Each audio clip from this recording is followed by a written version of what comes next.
Grief and Bereavement, a presentation created by the Department of Student Counselling at Cape Peninsula University of Technology. So before we dive into the presentation, let's just understand who the Department of Student Counselling is. We are situated in the admin building on the second floor, room 2.700. We offer all students at CPUT individual counselling and career counselling. It's really easy to book an appointment. Just don't forget to bring along your student card. Come over to the admin building or email us online. The information is in the final slide of this presentation so that you can contact us. And please remember that all our services for you students are 100% free and complimentary. We really look forward to meeting you and chatting to you and hope you enjoy the presentation.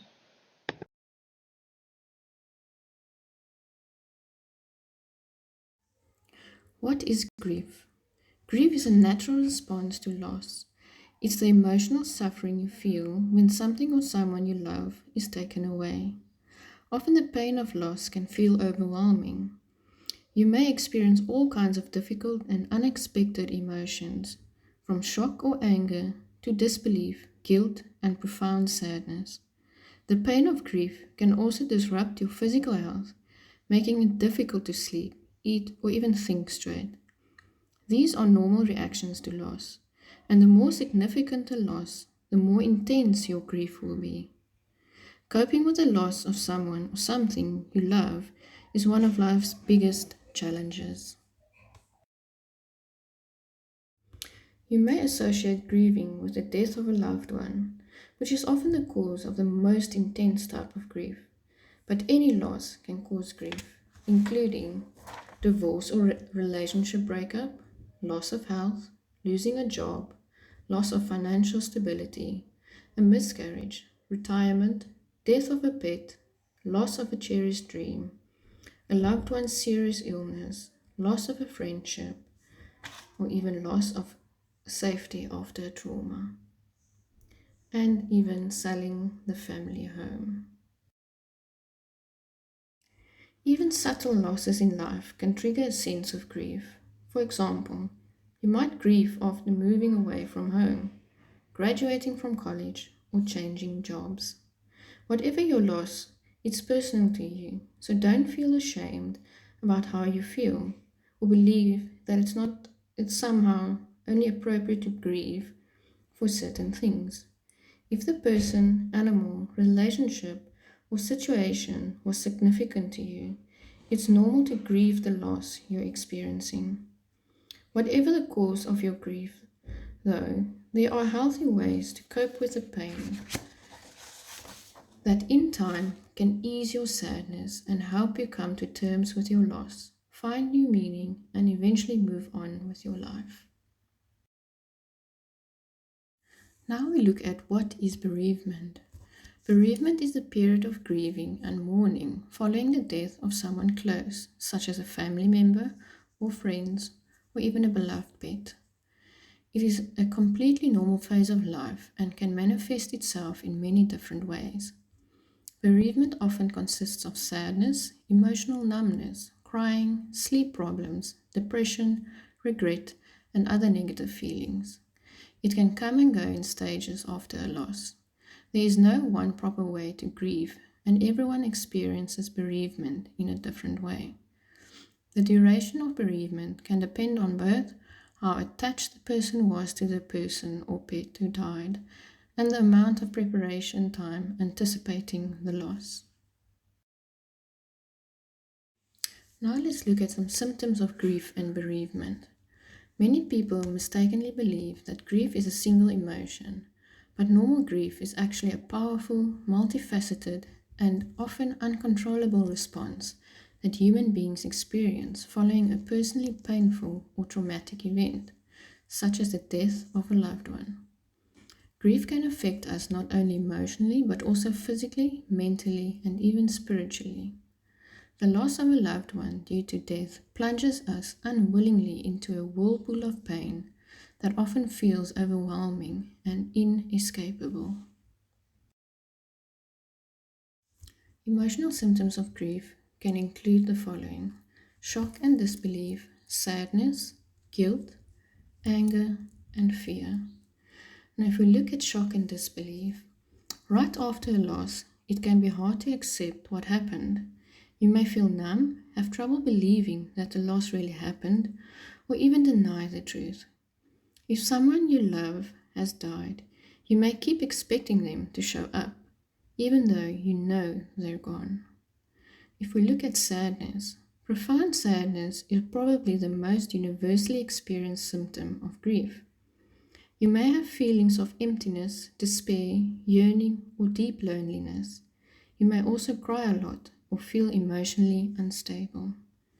And if we look at guilt, you may regret or feel guilty about things you did or didn't say or do. You may also feel guilty about certain feelings.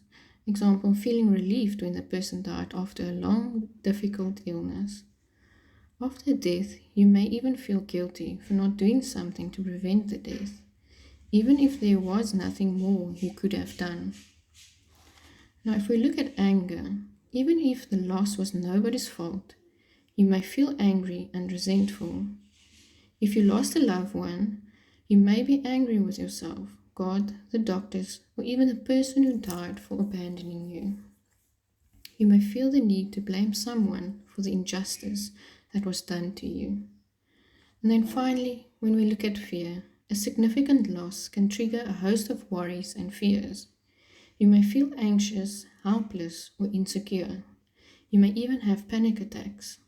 The death of a loved one can trigger fears about your own mortality, or facing life without that person, or the responsibilities you now face alone. We often think of grief as a strictly emotional process, but grief often involves physical problems as well, which could include the following: fatigue, nausea, lowered immunity, weight loss or weight gain, aches and pains, and insomnia. Experiencing grief or bereavement is a challenging and difficult process at any given time, so to have to do it during the COVID-19 global pandemic is particularly tough. The pandemic and related lockdown restrictions may be the reason you are unable to be with a loved one when they pass, or unable to mourn someone's death in person with friends and family. Grieving the loss of a loved one while coping with the fear and anxiety related to COVID-19 pandemic can also be especially overwhelming. During COVID-19, grief doesn't have to be a result of the loss of a loved one. It can also be caused by other pandemic-related losses. So things that you may have lost because of the pandemic, things like a job, maybe a relationship, loss of material possessions, maybe a car or a house or your residence, loss of a daily routine, or even loss of independence caused by all the restrictions and a lack of being able to do what you want to do when you want to do it. Grief really is a personal process and is different for everyone. The important thing to remember during COVID-19 is that if you are grieving, you're not alone. If you are experiencing grief during COVID-19, here are a few tips that might help you navigate your way through the grieving process, as well as others around you. Try these following tips. Use technology to stay in touch, like phone calls, text messages, or video chats. That way you can check in on your loved ones who might be grieving and find out how they're doing. Gather virtually by hosting or joining an online memorial service before the funeral to honor a loved one's memory. Maybe you can even plan a program for the virtual event. Try hosting a live stream of a funeral service. That way more relatives can join online, and it actually might prevent overcrowding. You could try hosting a virtual funeral reception after the service to provide an opportunity for loved ones to reflect. Maybe you can give family members an opportunity to share any memories or pictures, or have a moment of silence and consider a virtual toast to honor your loved one's memory. You could try setting up an online memorial page or family group using social media. Maybe you can share memories and encourage each other to do the same during this difficult time. Develop a blog or website or virtual memory book for everybody to contribute to. Another thing you can do is take part in an activity that is significant to the person that you've lost. So maybe it's preparing their favorite meal or planting a tree to remember them by.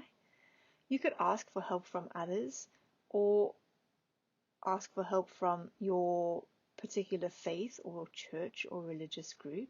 You could also seek support from trusted community leaders and friends. And always remember, you can seek out grief counselling from CPUT's Student Counselling Department. Over the years, many theories have been developed for dealing with grief. The theory we're looking at today is known as the 5 stages of grief. A theory developed by psychiatrist Elizabeth Kubler-Ross suggests that we go through 5 distinct stages of grief after the loss of a loved one. They are denial, this can't be happening to me; anger, why is this happening to me? Who is to blame? Bargaining, make this not happen, and in return I will. Depression, I'm too sad to do anything. Acceptance, I'm at peace with what happened. Now, if we looked into each of these stages into a little bit more detail, we look at denial. Denial is a stage that can initially help you survive the loss. You might think life makes no sense, has no meaning, and is too overwhelming. You start to deny the news and, in effect, go numb. It's common in this stage to wonder how life will go on in this different state. You are in a state of shock because life, as you once knew it, has changed in an instant. Now, if we look at anger, once you start to live in actual reality again and not in preferable reality, anger might start to set in. This is a common stage to think, why me? And life is not fair. You might look to blame others for the cause of your grief and also may redirect your anger to close friends and family. You find it incomprehensible of how something like this could happen to you. If you are strong in faith, you might start questioning your belief in God. Where is God? Why didn't He protect me? And if we look at bargaining in more detail, when something bad happens, have you ever caught yourself making a deal with God? Please, God, if you heal my husband, I will strive to be the best wife I can ever be and never complain again. This is bargaining. In a way, this stage is false hope. You might falsely make yourself believe that you can avoid the grief through a type of negotiation. If you change this, I'll change that. You are so desperate to get your life back to how it was before the grief event. You are willing to make a major life change in an attempt toward normality. Guilt is a common wingman of bargaining.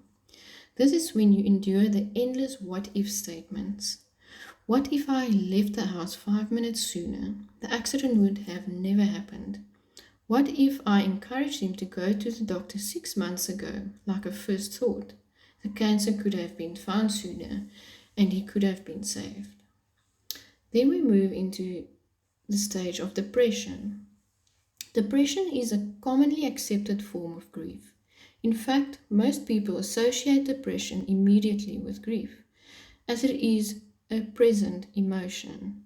It represents the emptiness we feel when we are living in reality and realize the person or situation is gone or over. In this stage, you might withdraw from life, feel numb, live in a fog, and not want to get out of bed. The world might seem too much and too overwhelming for you to face. You don't want to be around others, don't feel like talking, and experience feelings of hopelessness. You might even experience suicidal thoughts, thinking, what's the point of going on? And then when we look at the final stage of acceptance, the last stage of grief identified by Kubler-Ross is acceptance. Not in the sense that it's okay my husband died. Rather, my husband died, but I'm going to be okay. In this stage, your emotions may begin to stabilize. You re enter reality.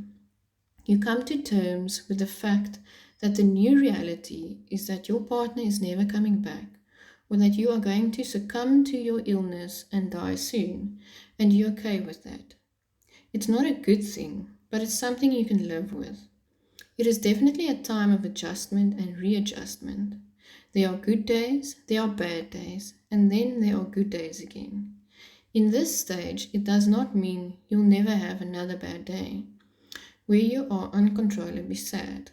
But the good days tend to outnumber the bad days. In this stage, you might lift from your fog. You start to engage with friends again and might even make new relationships as time goes on.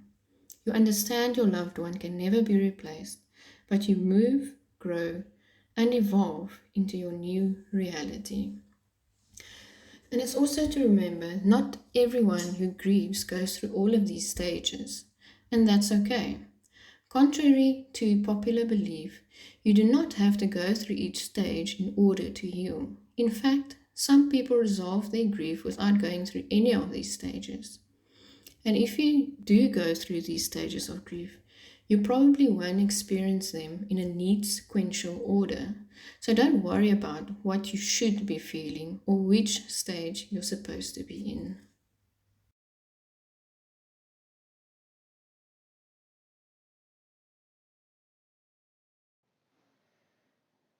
Everybody grieves in their own way and in their own time, and that's okay.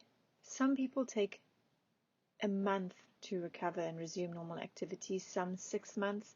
Some might take a year or even years to move through the process and the cycles and stages of grief. It really can involve many difficult and complicated emotions, and one of the hardest challenges is adjusting to the new reality of living in the absence of a loved one or the loss that you've experienced.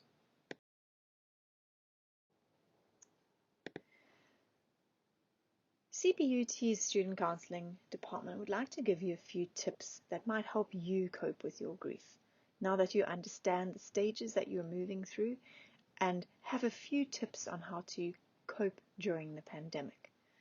If you find yourself in a position where you are grieving, try to acknowledge your losses and your feelings of grief. Secondly, find ways to express your grief. Some people do that creatively through art or writing and journaling or singing. Others do it through cooking or gardening or even just talking to friends and family. Find a way to express your grief. Thirdly, why not consider developing a new ritual in your daily routine that helps you stay connected to your loved ones? Another tip is, especially if you are living alone or spending a lot of time in isolation, consider how you can and actively try to make an effort to stay in touch through phone calls or apps or even virtual games where people can come together and do something together. Just make sure you find a way to stay connected.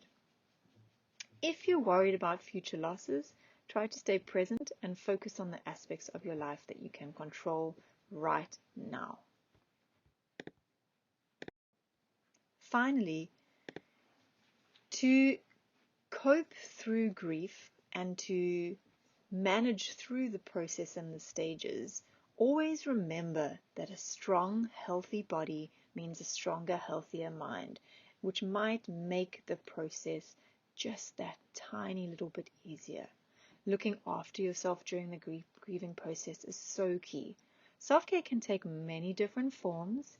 During the grieving process, we'd suggest focusing on 4 aspects of yourself that may need healing. The physical aspect is the first one we'll chat about. So stress from grief can really cause changes to your body. You may feel these unexplained aches, pains, changes to your appetite. You might struggle to sleep or you might sleep too much. During this time, routine can really provide a sense of stability. So plan a routine, create a routine, and try to stick to it. On top of that, reduce your stress a little bit more by following a nutritious diet. So try to, again, blend the routine and the nutritious diet together. Stick to 3 meals a day. Even if you're not hungry, have a set routine to try and stabilize your energy levels. Another aspect worth considering when it comes to self-care is the cognitive aspect. So your mental state might be really compromised during bereavement. You might really struggle to make decisions or focus on your work. Just like the rest of your body, your brain actually might just need a break. So what we would suggest during this time is to use something like exercise as a form of active meditation, if we could say that. So give your mind a break from all the thinking and processing it's doing every now and again. And also definitely restrict or avoid alcohol or substance abuse during this time. Another aspect that we would like you to focus on, or that might help you during your grieving process, is the emotional aspect. So you really might feel overwhelmed with emotion, or you might feel completely numb to absolutely normal reactions to grief. There are no bad feelings during grief. Remember that. Just remember to be patient with yourself and have self-compassion. You might have to also, during this time, actually really work at pursuing happiness. It might not be the thing you want to do, but if you know there's an activity or a friend or something in your life that you can look forward to that would make it easier to get out of bed in the morning, plan that. Even if it's a lunch with friends, watching TV with friends, plan a few activities that force you to pursue some happiness. And finally, the spiritual aspect. When a loved one dies, it often sparks questions about death and life. People who have strong spiritual beliefs may find comfort in talking to their religious leaders. Rituals of mourning can provide validation. Some people might have no belief system though, but they still seek to clarify their relationship with death and find meaning in life. Maybe it's joining a support group. Maybe it's finding your answers through meditation. Whatever that spiritual aspect is, though, it is worth considering it during the grieving process. Thanks for listening to this presentation. We really hope that it helps you during this difficult time in your life. If you'd like to reach out to a student counselor, please have a look at the contact details in this final slide. You could reach out through Facebook, Blackboard, on our website, or through email. Pop us a message. We are here for you. We are ready to listen. Thanks again for listening.